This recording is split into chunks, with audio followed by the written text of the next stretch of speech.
जय जगन्नाथ पिला माने साहित्य चैनल को समस्त को स्वागत। आज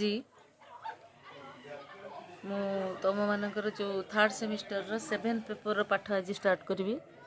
या पूर्वर मु स्टार्ट करी 5th पेपर रो गोटे दुईटी क्लास देछि आउ तापर करिने टिके प्रॉब्लम थिला। तबे आज 7th पेपर दोछि या पर मु कंटीन्यूअस तीनटा को पेपर रो क्रमानुसार क्लास देबी। आशा करी समस्ते यार सुजोग नेब एवं तुम मान उपकार आसो जो मान थर्ड सेमिस्टर क्लास है। तेबे ये तुम 7th पेपर प्राचीन मध्ययुगीय ओडिया कविता थर्ड सेमिस्टर रो तार सिलेबस तो तुम मान पाखे थी तथापि जो मान पाखे नथिबा जो मैंने जानी ना से कहीदे एथिरे अच्छी फास्ट यूनिट रे कायातरु चर्या लुईपाद बाटगाल चर्या कानुपाद। सेकेंड यूनिट है दुर्योधन रक्त नदी संतरण आउ भागवत रो 24 गुरु प्रसंग। थर्ड यूनिट है रसकल्लोल आउ कोटि ब्रह्मांड सुंदरी रसकल्लोल 34 नंबर छंद कोटि ब्रह्मांड सुंदरी प्रथम छंद। फोर्थ यूनिट है केशव कोइली कलाकलवर 34 किशोर चंद्रानंद चंपुर घ गीतटी। तबे आज आम फास्ट यूनिटा स्टार्ट करवा। या पूर्व आम मैंने जानी या प्राचीन ओडिया साहित्य आम पढ़ी सिद्धाचार्य विषय पढ़ी बौद्धगान और दोहा विषय। आज से प्राक सूचना टिके आरंभ करवा कायातरु चर्या। ओडिया साहित्य इतिहास एकादश शताब्दी बहु पूर्वर साहित्य सृष्टि होइथिबार प्रमाण मिले आम जानी। आउ जो साहित्य सृष्टि होता एकादश शताब्दी पूर्वर ताहा होची ओडिया साहित्यर प्रथम निदर्शन। ताकू कहुए चर्या गीतिका बा बौद्धगान और दोहा। यही साहित्य ख्रीष्टीय 7म 8म शताब्दी मध्य रचित होइथिबा कहुए। ओडिया साहित्यर याकू प्रथम निदर्शन बोली कहुए। अपभ्रंश भाषा हेले मध्य यह ओडिया साहित्यर प्रथम रचना। चर्यापदर भाषा होची पूर्वी अपभ्रंश भाषा। यह भाषार विकास प्राय ख्रीष्टीय 5म शताब्दी ख्रीष्टीय 10म शताब्दी मध्य होइथिला बोली गवेषक माने मत दियंती। एथिरे ओडिया भाषा पूर्वी मागधी ठारू 7म 8म शताब्दी रे सृष्टि होईची आउ अर्धमागधी प्रभाव मध्य या भितर पड़िची। 300 वर्ष धरी ओडिया भाषा रे रचित होईची विपुल बौद्ध साहित्य आउ बौद्ध सहज सिद्धों द्वारा ये साहित्य सृष्टि होती। 84 जन सिद्धाचार्य को आम पाए बौद्ध साहित्य 84 जन सिद्धाचार्य विषय आम जानी। एमाने सिद्धाचार्य सहित एमाने मध्य कवि बंगलार विशिष्ट गवेषक महामहोपाध्याय हरप्रसाद शास्त्री नेपाल ग्रंथगार एमानकर रचित पोथी को संग्रह करथिले। 1907 मसीह रे सेठारु बौद्ध धर्म दर्शन संबलित से जो रचना पाई 1907 मसीह रे से नेपाल ग्रंथगार आनी से जो पाई रचना तीनोटी सेटा हला दोहाकोश कानुपादंकर सरहपादंकर गोटे दोहाकोश कानुपादंकर दोहाकोश डाकारनव। से रचना को आनी 1916 मसीह रे बंगीय साहित्य परिषद आनुकूल्य रे से ताकू प्रकाश कले किंतु तार ना रखिले 1000 बछारेर पुरानो बांगली भाषा या बौद्धगान और दोहा। तेबे बौद्ध सहजिया मानक मतरे इटा होची अति पुरानो बांग्ला गाना से माने प्रकाश करथिले बौद्ध सहजिया माने एई ना रे। परवर्ती समय रे साहित्यिक माने यार नामकरण रे भिन्नता देखैले निज निज अनुसार से माने नामकरण करथिले। बौद्ध साधकगण निजकू पाद उपाधि भूषित करथिले। तांका निजर नाम पछपटे पाद शब्द को से रखिथिले कारण जेहेतु से सिद्ध आचार्य थिले बौद्ध धर्म ग्रहण करथिले बुद्धदेव पादपद्म से माने निजकू समर्पण करथिले। जेहेतु तांका पादरे से तांका समर्पण करथिले सेही कारणरू पाद शब्द को से तांका निज नाम रे लगेथिले जेमिति कि लुईपाद सरहपाद एमिति पाद तांका लगा हेतिला किंतु पर ता कोन हेगला ताकू संक्षिप्त भाव पा भाव लोक मैंने उच्चारण करें सरहपा कानुपा एमती भी उच्चारण करते। तो बौद्ध सिद्धाचार्य मान द्वारा रचित होता गीतिका गुड़ी को चर्या बोली कह जाए। चर्जार चर्या कह जाए, चर्या मध्य कह जाए। तेज चर्या शब्दर मूल अर्थ होची आचरण बा आचार बा मिस्टिक प्रैक्टिस। कान्हुबांकर जो 11 नंबर गीतिका रही चर्यारे प्रवेश करने अर्थरे पई आचार बोली से लिखिंट। यही चर्या एक साधन प्रणाली महाजन साधन पद्धति रे बोधिचर्या कथाटी आलोचित होईछि।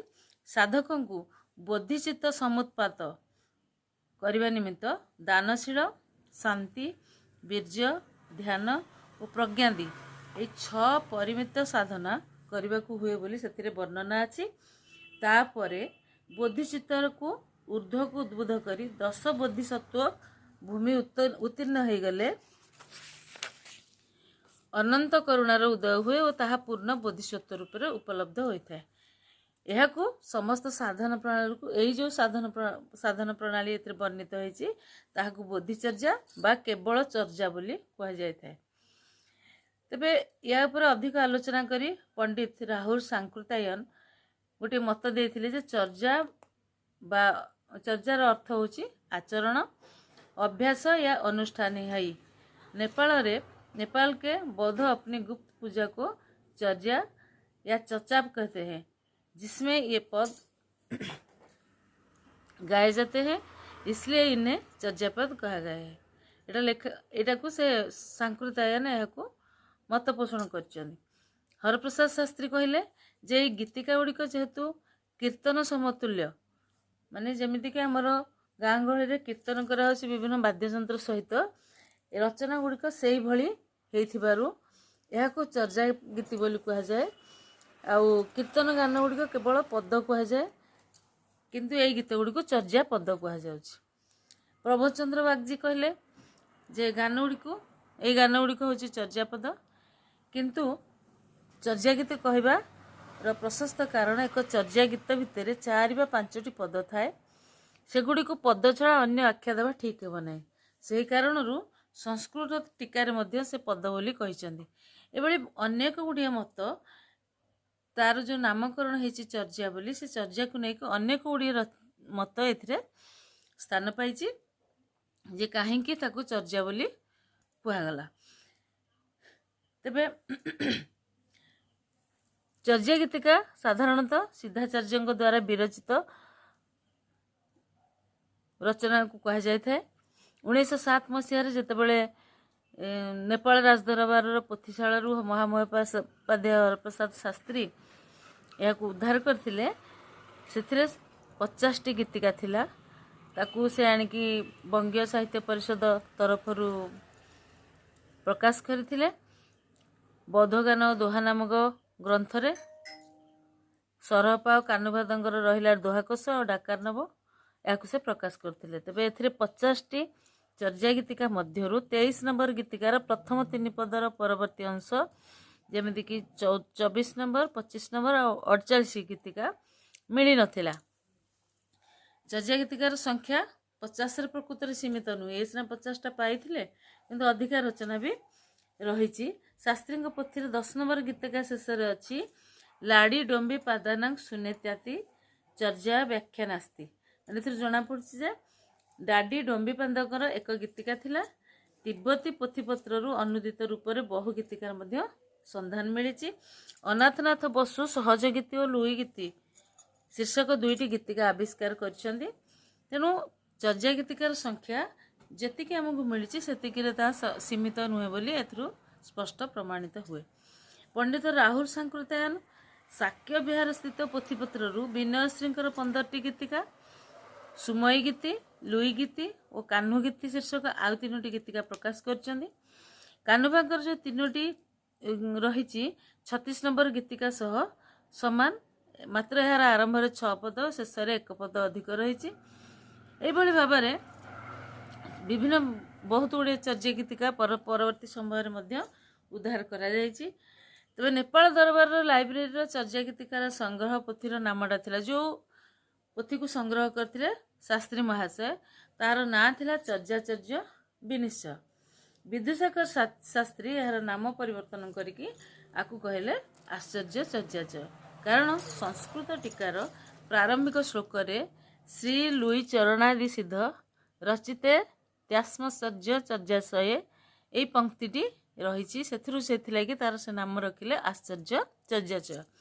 ए कलेक्शन ऑफ क्यूरियस कार्यास, अद्भुत चर्या समूह बोली से तार नामकरण कले विधुशेखर शास्त्री। सेमिति डॉक्टर शाहिदुल्ला तांको जो पुस्तक रहा बुद्धिस्ट मिस्टिक सॉन्ग्स से से मूल नाम आश्चर्य चर्याचय को ग्रहण कर। मनीन्द्र मोहन बसु और ताराप्रद मुखर्जी यहाँ ग्रहण करना, बरम से तार नाम देचन ये दुहे एवं आउ शांति भिक्षु शास्त्री एमाने ना देचन तार चर्याचय विनिश्चय। सेमानक अनुसार यार अर्थ है चर्या कि आचरणीय, अचर्या कि अनाचरणीय बा धर्म विषयक नाना विधि निषेध जो विनिश्चित बा स्थिरीकृत होइछि ताहा होछि चर्याचय विनिश्चय। डॉक्टर बागची मध्य ये ग्रंथटिर नाम चर्याश्चर्य विनिश्चय बोली रखिछन्ति। तेंगुर रे प्राप्त तिब्बती अनुवाद अनुसार यार नाम होछि चर्या गीतिकोश वृत्ति। नेपाल दरबार लाइब्रेरी पोथीर जहा नाम थाउ ना कहीं जोटा मिली नेपाल दरबार रु मूल चर्या गीतिका संग्रह नाम थिला चर्या गीतिकोश।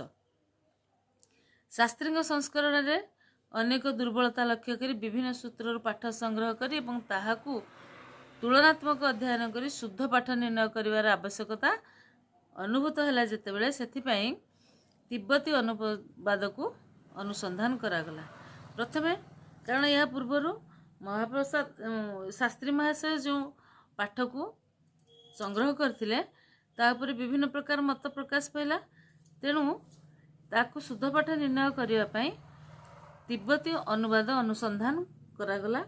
प्रथम डॉक्टर सुनीति कुमार चटर्जी एवं प्रोफेसर जीन रिजिलुस्क आउ डॉक्टर शाहिदुल्ला एमाने विशेष भाव में चेष्टा करथिले। श्री अनाथनाथ बसु तेंगुर रे गिल्ड हाउस और तुसी विभाग लुई पादंगर 29 नंबर गीतिकाटी अनुवाद आविष्कार करथिले। गीतिकाटीर जो अनुवाद ताको आविष्कार करथिले। डॉक्टर बागची तेंगुर रे नर्थक एडिशन रे से 13 नंबर गीतिकाटी व्यतीत समस्त चर्या गीतिकोश एवं वृत्त अनुवाद को आविष्कार करथिले। यही अनुसंधान रे डॉक्टर सुनीति कुमार चटर्जी, प्रबोध कुमार बागची, प्रबोध चंद्र बागची, डॉक्टर मोहम्मद शाहिदुल्ला, डॉक्टर मनीन्द्र मोहन बसु एवं सुकुमार सेन एमानकर अवदान होची बा उद्यम होची अविस्मरणीय। कारण प्रथमे तो महामहोपाध्याय हरप्रसाद शास्त्री ताहाकू संग्रह कले, परवर्ती समय मैंने अनुसंधान करी आउ किछि नूतन अनुवाद आविष्कार करथिले।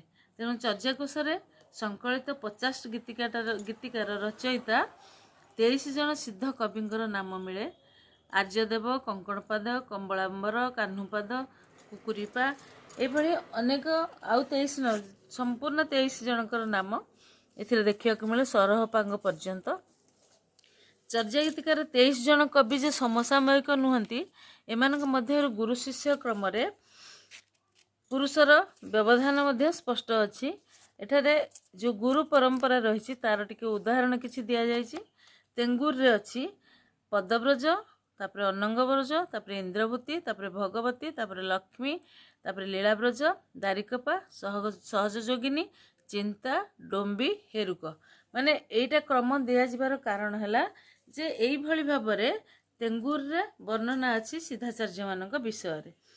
सेमिति तारानाथंग विवरणी, पागसाम जोन जांग, देवथर स्नोपो आउ सस्क्य बलम्बपम एथिरे बमम एथिरे से माने दे दैचंदी जे को माने प्रथमे थिले आ तांको पर को माने तांकर शिष्य एई क्रम रे से मानकर नाम एथिरे दिया जायछि। एटा होछि गोटे गुरु परंपरा, अर्थात किए काहाकू गुरु करथिले, किए काहार शिष्य थिले, आ को को ग्रंथ रे यार वर्णना करा जायछि, कोठारु एई सबु जिनस को संग्रह करा जाय तार उदाहरण मध्ये एथिरे अछि। तेंगुर, तारानाथंग विवरणी, पागसाम जोनजांग वज्र संभार चक्र संभार तंत्र